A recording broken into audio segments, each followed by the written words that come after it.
Hi, this is Revathi. Welcome to అందమైన కథల పొద్దురిల్లు. Video చూస్తున్న ప్రతి ఒక్కరికి, అలాగే లైక్స్, కామెంట్స్తో ఎంకరేజ్ చేస్తున్న వారందరికీ థ్యాంక్ యూ సో మచ్. నీ తనుకే ఎపిసోడ్ నెంబర్ 21. కళ్యాణ్ ప్రవర్తనకు శశిధర్, భార్గవ నాయుడు ఇంకా షాక్ అయి చూస్తుంటారు. శశిధర్ కళ్యాణ్ ముందుకొచ్చి, కళ్యాణ్ కూర్చున్న తీరుకు మండిపోతూ, మా ఇంటికొచ్చి మా ముందే మా మందు తాగి ఎమ్మెల్యే అయిన మా నాన్నగారి ముందు మర్యాద లేకుండా కూర్చొని పకోడీ తింటావా? ఎంత ధైర్యం నీకు? అని కోపంగా అడుగుతాడు. ఆ పకోడీ ఒక్కొక్కటిగా లావుగా ఉండటం వల్ల కళ్యాణ్ దాన్ని స్టైల్‌గా కొరికి తింటూ, మధ్యాహ్నం మా గ్రానీని హాస్పిటల్ చెకప్ చేయించే పనిలో పడి లంచ్ చేయలేదు బ్రో. ఇప్పుడేమో ఇక్కడ ఫైటింగ్ జరగబోతుంది. నాకు కాస్తైనా ఎనర్జీ కావాలి కదా! అందుకే మందు కొట్టి పకోడీ తింటున్నాను. ఇంతకీ మీ పని మనిషి ఏంటి? పకోడీని కూడా గారెల సైజులో ఇంత లావున చేసింది. అయినా టేస్ట్ చాలా బాగున్నాయిలే అంటాడు. ఆ మాటలకి శశిధర్‌కి ఇంకా కోపంగా చూస్తూ, మా పకోడీ మా ఇష్టం. ఎలా అయినా ఉంటాయి. అయినా నన్ను చూస్తే నీకు వేళాకోళంగా ఉందా? అని అడుగుతాడు. నువ్వాగు శశిధర్ అని భార్గవనాయుడు కూర్చున్న కళ్యాణ్‌కి ఎదురుగా వచ్చి నిలబడి, ఇక్కడ ఫైటింగ్ జరుగుతుందని అప్పుడే ఎలా ఫిక్స్ అయ్యావు? అని అడుగుతాడు. ఎందుకంటే నేను మీ కొడుకుని కొడతాను కాబట్టి అని టక్కున లేచి శశిధర్ తలని గోడకేసి కొడతాడు. ఆ చర్యకి భార్గవనాయుడు నిర్ఘాంతపోయి చూస్తుంటాడు. శశిధర్‌కి ఏం జరిగిందో అర్థం కాక తల విదిలించుకుంటూ, ఇప్పుడు ఏం జరిగింది నాన్నా? అని అమాయకంగా అడుగుతాడు. ఏం జరిగిందా? అతను నిన్ను గోడకేసి కొట్టాడురా అంటాడు భార్గవనాయుడు కోపంగా. ఆ! నన్ను కొట్టాడా? ఇతని అంతు చూస్తాను అంటూ ముందుకు వెళ్ళబోతుంటే, అప్పటికే కళ్యాణ్ అంటే ఏమిటో సగం అర్థమైన భార్గవనాయుడుకు కొడుకు ప్రాణాలు దక్కించుకోవాలనే ఆశతో, నువ్వాగు అని కళ్యాణ్ ముందుకొచ్చి, నా కొడుకుని కొట్టినందుకు నిన్ను పోలీసులకు పట్టిస్తే ఏం చేస్తావు? అని అడుగుతాడు. కళ్యాణ్ తిరిగి సోఫాలో కూర్చొని వెన్ను విరుచుకున్నట్టుగా సోఫాకి పూర్తిగా ఆనుకొని, చేతులు రెండు తలకు ఆనిచ్చి పెట్టుకొని, కుడికాలు తీసి ఎడంకాలు మీద పెట్టి తాపీగా కూర్చొని, నన్ను పోలీసులకి పట్టించలేరు అంటాడు ధీమాగా. కళ్యాణ్ తీరికి భార్గవనాయుడు ఆశ్చర్యపోతూ, ఏమిటి నీ ధైర్యం? అని అడుగుతాడు. మీ గారాల పుత్రుడు ఫోన్‌కి ఒక వీడియో పంపించాను. మీ తండ్రి కొడుకులిద్దరూ ఒకసారి దాన్ని చూడండి అంటాడు అంతే ధీమాగా. ఫోన్ బయటకు తీసి తండ్రి కొడుకులిద్దరూ ఆ వీడియో చూసేసరికి భయంతో ఇద్దరికీ కాళ్ళ కింద భూకంపం వచ్చినట్టు మొహాలు పెడతారు. తండ్రి కొడుకులిద్దరూ ఆ ప్రాజెక్ట్‌ని ఫ్రాడ్ చేసి దక్కించుకున్న విషయాలన్నీ ఆ వీడియోలో కనిపిస్తుంటాయి. శశిధర్ తలగొక్కుంటూ, నాకొక అనుమానం నాన్న. ఈ వీడియోలో నేను కాస్త నల్లగా కనిపిస్తున్నాను. ఇతనికి వీడియో సరిగ్గా తీయడం రాలేదా? లేకపోతే నేనే నల్లబడ్డానా? అని అడుగుతాడు. భార్గవనాయుడు కొడుకుకు వచ్చిన అనుమానానికి చిరాకు పడుతూ, ఒరేయ్ వెధవ! తగిలిన దెబ్బకు నీ మైండ్ దొబ్బిందా ఏంటి? ఇప్పుడు ఆ విషయం అవసరమా? అంటాడు. కళ్యాణ్ అంతే తాపీగా కూర్చొని వాళ్ళ వైపు చూస్తూ, ఆ వీడియోని సోషల్ మీడియాలో అప్లోడ్ చేయాలంటే ఒక్క నిమిషం పట్టదు. ఎందుకైనా మంచిదని మీకు ఒక విషయం చెప్పి అప్లోడ్ చేద్దామని వచ్చాను అంటాడు. ఇద్దరికీ ఆ మాటలు వినగానే చెమటలు పట్టడమే తరువాయి. ఎమ్మెల్యే అయిన నన్ను నా ఇంటికొచ్చి నన్నే బెదిరిస్తావా? ఒరేయ్ ఎక్కడ ఉన్నారు? ఇలా వచ్చి ఇతని సంగతి చూడండ్రా అని రౌడీల్ని పురమాయిస్తాడు భార్గవనాయుడు. కొద్దిసేపటికి వచ్చిన రౌడీల్ని టెండర్ విషయంలో ఆవేశంగా ఉన్న కళ్యాణ్ కొట్టిన చోట కొట్టకుండా వాళ్ళని చావు దెబ్బలు కొడుతుంటే, గాయాలతో కింద పడిన అందరూ పైకి లేవలేక అమ్మా, అయ్యా అంటూ మూలుగుతుంటారు. వాళ్ళ పరిస్థితి చూస్తున్న భార్గవ నాయుడుకి, శశిధర్కి భయంతో చెమటలు కారిపోతుంటాయి. కళ్యాణ్ కింద పడున్న రౌడీని చూస్తూ, అందరూ లేచి నిలబడతారా? లేదంటే మళ్ళీ ఒక రౌండ్ వెయ్యమంటారా? అని అడుగుతాడు. దెబ్బకి అందరూ భయంతో లేచి నిలబడతారు. నేను మెంటలోడినని, శాడిస్ట్‌నని అందరూ ఫిక్స్ అయిపోయారబ్బా! అందుకే నాకున్న మెంటల్‌ని ఇక్కడ కూడా చూపించాలనుకుంటున్నాను అంటాడు కళ్యాణ్ వెన్ను విరుస్తూ. వామ్మో! మెంటల్ అంటున్నాడంటే మళ్ళీ కొడతాడా అని భయపడుతుంటారు రౌడీలు. మీకు ప్రాణాల మీద ఇంకా ఆశ ఉందా అని అడుగుతాడు. ఆశ లేకుండా ఎలా ఉంటుంది సార్ అని అంటాడు అందులో ఒక రౌడీ నొప్పులతో బాధపడుతూ. సరే, ఈ కారంగా ఉండే పకోడీలు తిని మీ ప్రాణాలు కాపాడుకోండి అని పకోడీ ప్లేట్ వాళ్ళ ముందుకు తెస్తాడు. మెంటలు అంటే ఇంకేం చేస్తాడో అనుకొని భయపడ్డాము. పర్వాలేదు, పకోడీలు పెట్టి పంపిస్తున్నాడట్టుంది అని అనుకొని అందరూ ఆశతో తలా ఒక పకోడీ అందుకొని తినబోతుంటే ఒకసారి ఆగండి అంటాడు కళ్యాణ్. తినబోయిన వారు ఆగి కళ్యాణ్ని మళ్ళీ భయంగా చూస్తుంటారు. కళ్యాణ్ తీరుకు భార్గవ్ నాయుడికి శశిధర్కి అర్థం కాక వింతగా చూస్తుంటారు. కళ్యాణ్ అందరి వైపు చూసి ఒక నవ్వు నవ్వి, ఆ పకోడీని మామూలుగా తినడం కాదురా, కేవలం మింగాలి. అంటే దానిని కొరికి నమలకుండా ఒక టాబ్లెట్ మింగినట్టుగా ఆ పకోడీని గొంతున వేసుకొని మింగాలి. అప్పుడే మీ ప్రాణాలు మిగులుతాయి అంటాడు. అందరూ అప్పుడు పకోడీ సైజ్ చూసి భయపడుతూ, ఈ పకోడీని టాబ్లెట్ మింగినట్టుగా మింగాలా? మా వల్ల కాదు అంటారు. అయితే నా చేతిలో మరొక రౌండ్ వేయించుకోండి అంటాడు వాళ్ళ ముందుకి ఆవేశంగా వస్తూ.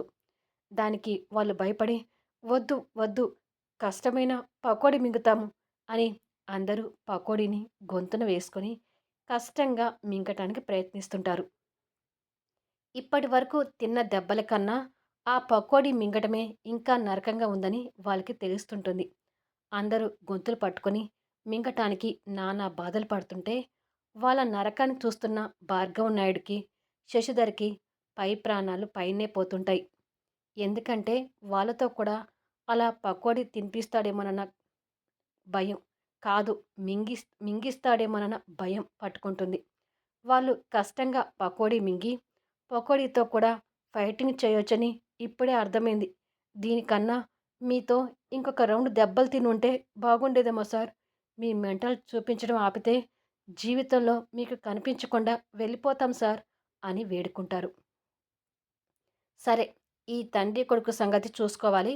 ఇక మీరు వెళ్ళండి అంటాడు కళ్యాణ్. హమ్మయ్య అని అనుకొని, ఎమ్మెల్యే సార్, పకోడీలు ఇంకెప్పుడు అంత పెద్దగా చేయొద్దని దయచేసి మీ పని మనిషికి చెప్పండి అంటూ వెళ్ళిపోతారు. కళ్యాణ్ చేతిలో ఉన్న ప్లేట్లో ఒక పకోడీ మిగులుతుంది. ఆ ప్లేట్ తీసుకొని వాళ్ళ దగ్గరికి వస్తుంటాడు. అది ఎవ్వరిని మింగమంటాడా అని ఆ తండ్రి కొడుకు భయపడుతుంటారు. కళ్యాణ్ నేరుగా భార్గవ నాయుడు దగ్గరికి వస్తాడు. భార్గవ నాయుడికి ఆ పకోడీ చూడగానే భయం వేస్తుంటుంది. భయపడుతున్న అతను చూసి, మీకొద్దులే, అసలే పెద్దవారు అని శశిధర్ దగ్గరికి వెళ్తుంటాడు. హమ్మయ్య అని భార్గవనాయుడు ఊపిరి పీల్చుకుంటాడు. కానీ శశిధర్ భయపడుతుంటాడు. కళ్యాణ్ వాడి ముందుకొచ్చి, నీకే ఈ పకోడీ, తీసుకొని మింగు అంటాడు. శశిధర్ అంతే భయంతో దానివైపు చూస్తుంటాడు. మింగరా రాస్కేల్ అని పకోడీ తీసుకొని బలవంతంగా వాడి గొంతులో వేయాలని చూస్తుంటే, నాన్న కాపాడు అంటాడు శశిధర్. భార్గవనాయుడు కొడుకు బాధను చూడలేక, ఆగు, నా కొడుకుని బాధ పెట్టుకు, నీకేం కావాలో చెప్పు, ఏమిస్తే ఆ వీడియోని బయటికి రాకుండా చేస్తావో చెప్పు అని అడుగుతాడు దీనంగా. దాంతో కళ్యాణ్ శశిధర్కి పకోడీ మింగించకుండా వదిలేసి ఖాళీ పకోడీ ప్లేట్ని పక్కకు పెట్టి, నాకు మరో ప్లేట్ పకోడీ కావాలి అంటాడు. కొద్దిసేపటికి భార్గవనాయుడు శశిధర్ సోఫాకి అటుపక్క ఇటుపక్క బెదిరిపోతూ నిలబడి ఉంటే, కళ్యాణ్ సోఫాలో ఇంతకు ముందులా కూర్చొని స్టైల్గా పకోడీ తింటూ టీవీ న్యూస్ ఛానల్స్ మారుస్తుంటాడు. ఇలా కొన్ని సెకండ్స్ తర్వాత టీవీలో బ్రేకింగ్ న్యూస్ వస్తూ, ఈరోజు ఉదయం సంజన కన్స్ట్రక్షన్ గెలుచుకున్న టెండర్ని స్వచ్ఛందంగా క్యాన్సిల్ చేసుకుంటున్నట్టుగా ఆ కంపెనీ ఎండీ అయిన శశిధర్ ఈ విషయాన్ని మీడియాకి వెల్లడించారు. దీంతో ఈ ప్రాజెక్ట్కి మళ్ళీ రీటెండర్ల ప్రక్రియ మొదలు పెడతామని, దీనికి సంబంధించి మరో 2 రోజుల్లో నోటిఫికేషన్ విడుదలవుతుందని, వెంటనే టెండర్ల ప్రక్రియ ముగించి పూర్తి అర్హత ఉన్నవారికి ఈ ప్రాజెక్ట్ అప్పజెప్తామని ప్రభుత్వం వెల్లడించింది అనే న్యూస్ టెలికాస్ట్ అవుతుంటుంది. కళ్యాణ్ మార్చి మార్చి న్యూస్ ఛానల్స్ చూస్తుంటే అన్ని ఛానల్లో ఈ న్యూస్ చూసి అనుకున్నది సాధించబోతున్నందుకు సంతోషపడుతుంటాడు. అదే సమయంలో శ్రేయ తన బెడ్రూమ్‌లో కూర్చొని ఆ న్యూస్ చూస్తూ, ఇదేంటి ఇలా జరిగింది?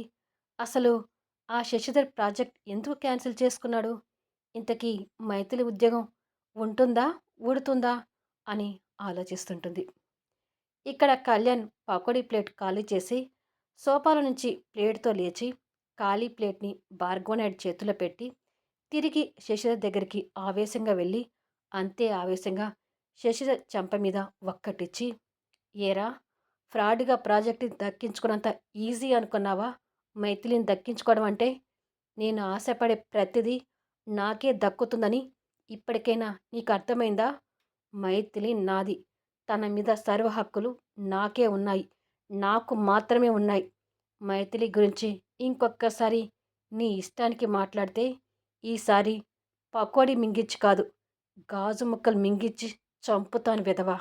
నా మీద నీ గెలుపు ఎప్పుడు ఉండదని గుర్తుపెట్టుకో అని వార్నింగ్ ఇచ్చి తిరిగి భార్గవ్ నాయుడు దగ్గరికొచ్చి, నీ కొడుకు నా చేతిలో చావకుండా ప్రాణాలతో ఉండాలంటే నీ కొడుకు నా జోలికి రాకుండా చూసుకో అని చెప్పి వెళ్ళిపోతుంటాడు.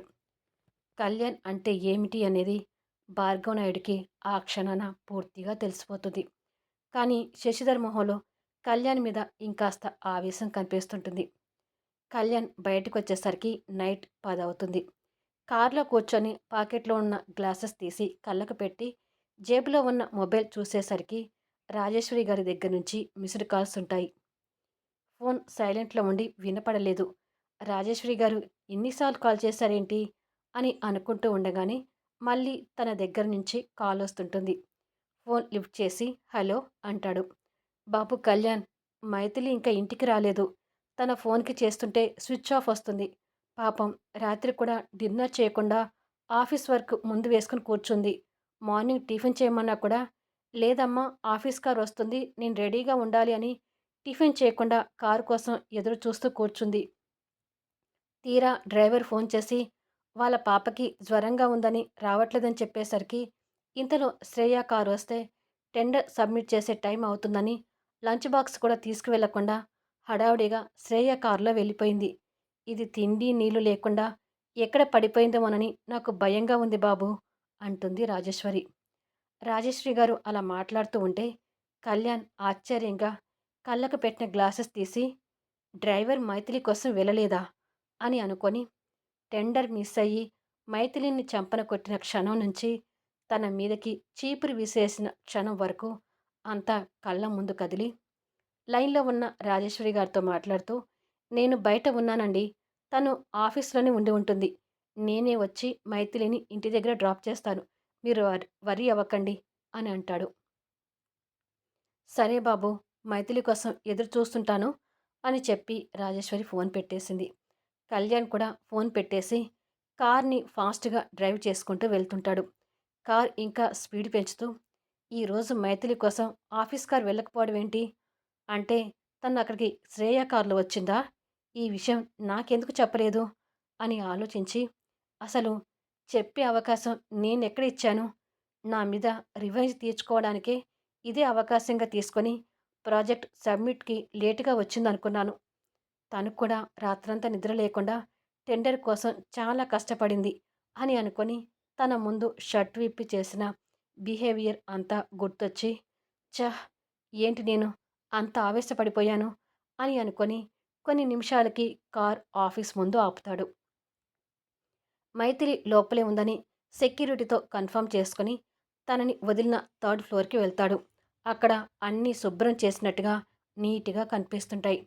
3 ఫ్లోర్స్ క్లీన్ చేయాలని మైథిలికి చెప్పడం గుర్తు తెచ్చుకొని, మైథిలి, మైథిలి అని పిలుస్తూ సిస్టమ్స్ ఉన్న అన్ని డెస్క్‌లు వెతుకుతుంటాడు.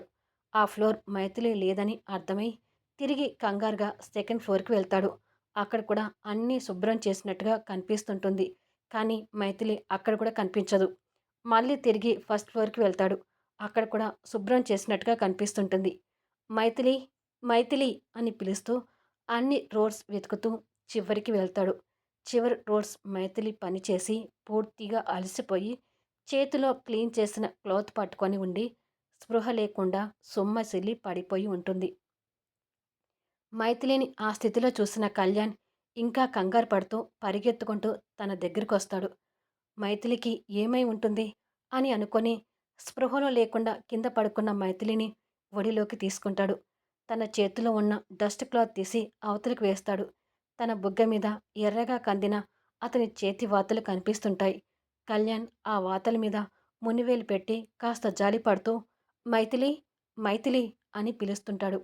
కానీ మైథిలి అటెండర్ వర్క్‌తో అలసిపోయి స్పృహలో లేకుండా పడి ఉంటుంది.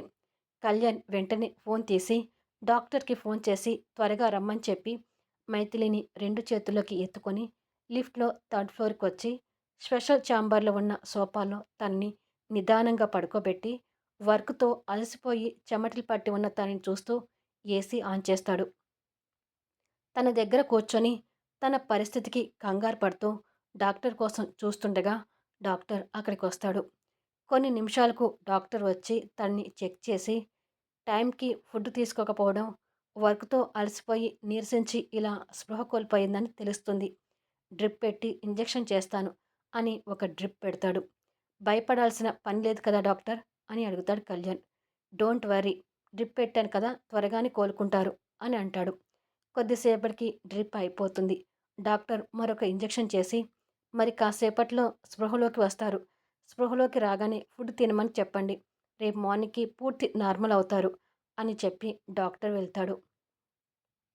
కళ్యాణ్ స్పృహలో లేని తను చూస్తూ తన పక్కనే సోఫాలో కూర్చొని తన చేతిని చేతిలోకి తీసుకొని నీ విషయంలో రాక్షసుడిగా ప్రవర్తిస్తున్నానని నాకు కూడా తెలుసు మైథిలి.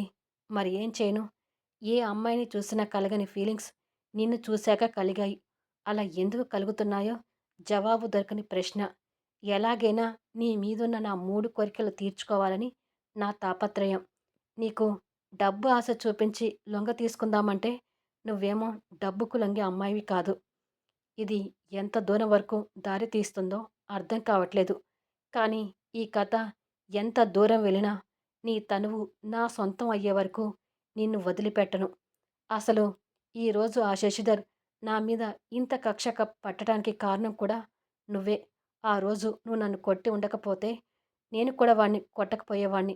ఏదో చిన్న శత్రుత్వంతో ఎవరి దారిన వాళ్ళు ఉండేవాళ్ళం. నువ్వు నాకు కనిపించి నాలో ఫీలింగ్స్‌ని కలిగించిందే కాక వాడితో శత్రుత్వం కూడా పెంచావు. వాడికి కూడా నువ్వు కావాలంట. అది జరిగే పనేనా? నేనుండగా నిన్ను ఇంకొకరికి దక్కనిస్తానా? నీ తనువు ఎప్పటికైనా నా చేతిలో నలిగిపోవాల్సిందే అని అనుకొని తన చేతిని పెదవుల దగ్గరికి తెచ్చుకొని సున్నితంగా ముద్దు పెడతాడు. ఆ ముద్దు స్పర్శతో మైథిలి స్పృహలో నుంచి నిదానంగా మేలుకుంటూ కళ్ళు తెరుస్తుంది. కళ్యాణ్ గురించి అర్థమైతే కామెంట్స్‌లో తెలియజేయండి. అలాగే లైక్స్ ఇచ్చి ఎంకరేజ్ చేయండి. మళ్ళీ నెక్స్ట్ వీడియోలో కలుద్దాము.